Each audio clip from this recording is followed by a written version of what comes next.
Dahil sa malakas na pagbuhos ng ulan dala ng bagyong Florita, isinailalim na sa critical level ang Marusay River sa Calasiao, Pangasinan.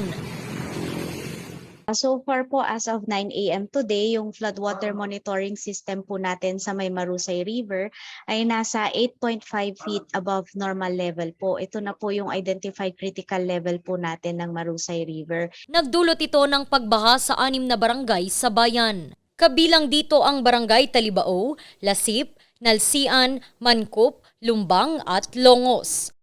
Ongoing pa rin po ang pag-iikot ng ating personnel para po ma-monitor naman yung kalagayan din ng ibang barangays dito sa ating bayan. Sa ngayon po wala naman po tayong mga evacuees, nasa mga kani-kanilang mga kabahayan pa, although pinaghahandaan natin kung sakali mang tumaas pa ang tubig baha sa kanilang lugar, ay magkakandak tayo ng preemptive evacuation para po ay makaiwas tayo sa anumang untoward incident.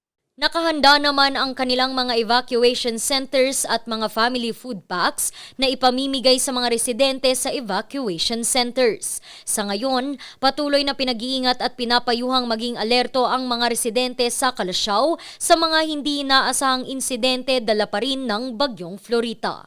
Randy Guzman para sa Luzon Headlines.